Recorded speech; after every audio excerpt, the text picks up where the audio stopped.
धमाका मकामी वक्त के मुताबिक सुबह 10 बजे सुल्तान अहमद के इलाके में शहर की तारीखी नीली मस्जिद के करीब हुआ। ये जगह सियाहत के लिए मकबूल समझी जाती है। धमाके के फौरन बाद एम्बुलेंसों को जाए वकुआ की तरफ जाते देखा गया।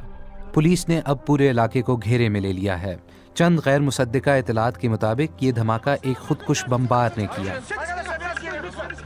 इस्तांबुल में मौजूद बीबीसी के नामा निगार मार्क लोन का कहना है कि हालिया महीनों में तुर्की की इंतहाई बाएं बाजू के एक गिरोह की तरफ से तशद्दुद के इक्का दुक्का वाक़ियात हुए हैं, जबकि तुर्की की सरकारी फोर्सेस और पीकेके नामी कुर्द तंजीम के जंगजुओं के दरमियान मुल्क के जनूब मशरकी इलाकों में जंग बंदी की खिलाफ वर्जियाँ हुई हैं।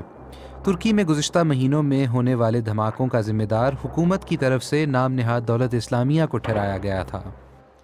अक्टूबर में दारुल हुकूमत अंकारा में होने वाले एक धमाके में 100 अफराद हलाक हुए, जबकि इससे कबल जुलाई में शाम की सरहद के करीब एक और धमाके में 30 अफराद मारे गए थे।